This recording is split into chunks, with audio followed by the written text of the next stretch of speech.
Council on science and ટેકનોલોજીનું પ્રાદેશિક લોકવિજ્ઞાન કેન્દ્ર છે વડોદરા ખાતે. તો ત્યાં ગુજકોસ્ટના ગાઈડલાઇન પ્રમાણે 21મીથી અમને કહેવામાં આવેલું હતું.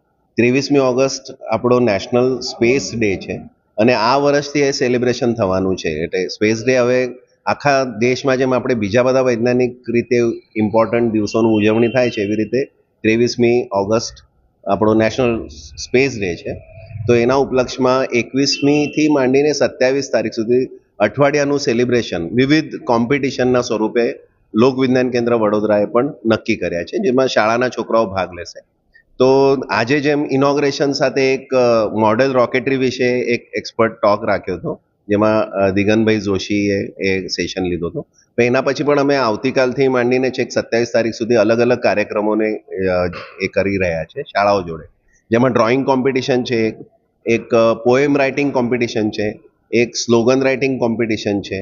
પછી અમે એક્ઝિબિશન પણ અહીં મૂક્યું છે કમ્યુનિટી સાયન્સ સેન્ટર ખાતે. તો અને હવે સ્પેસ સાયન્સમાં સ્પેસ સાયન્સીસને એક રિસોર્સ તરીકે પણ જોવામાં આવે છે કે દરેક સ્પેસ એક્સપ્લોરેશનમાં કે જે આપણે શોધખોળ થાય છે એમાં ક્યાં ગ્રહો છે, ક્યાંથી મેગ્નેટિક ફિલ્ડ કેવા છે અને એની આપણા સ્પેસ ક્લાઇમેટ ઉપર શું ફરક થાય છે. કેમ કે આ બધા જ અલ્ટિમેટલી આપણા જે પણ અહીંના જે સેટેલાઇટ્સ છે એનાથી માંડીને આ વેવ્સનો શું પરિણામ થશે. કેમ કે આયોનસ્ફિયર હોય છે, ઘણા એલિમેન્ટ છે, એટમ્સ છે, મોલેક્યુલ્સ છે જે ફ્રી છે.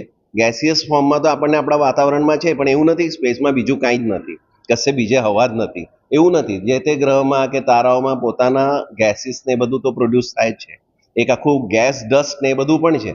તો આ જે જાણીશું એના વિશે વધારે માહિતી મેળવીશું તો ફ્યુચરમાં જે પણ આપણે પ્લાન કરીએ છીએ અહીંની સુખ સુવિધા માટે, જે રોકેટરી કે જે સેટેલાઇટ છોડવામાં આવે છે, તો એ બધામાં આ બધી માહિતી બહુ ઉપયોગી થઈ. આપણે જેમ જાણ્યું કે સ્પેસ સાયન્સમાં મેથેમેટિક્સ અને સાયન્સનું ખૂબ ઇમ્પોર્ટન્સ છે અને એટલા માટે જ અમે લોકોએ છોકરાઓ માટે આજે મોડલ રોકેટનો એક વર્કશોપનું આયોજન કર્યું હતું, જેમાં છોકરાઓને મોડલ રોકેટ વિશે જાણકારી આપી અને કેવી રીતે મોડલ રોકેટ દ્વારા સાયન્સ અને મેથેમેટિક્સમાં ક્રિએટિવ વેમાં આ બધી વસ્તુઓ શીખી શકાય અને પ્રેક્ટિકલ એપ્લિકેશનમાં કન્વર્ટ કરી શકાય એવા અમારા પ્રયત્નો હતા. છોકરાઓને ખૂબ લાભ થયો છે અને આવનારા દિવસોમાં છોકરાઓ ખૂબ જ ઉત્સાહથી આ બધી પ્રવૃત્તિઓમાં ભાગ લેવાના છે.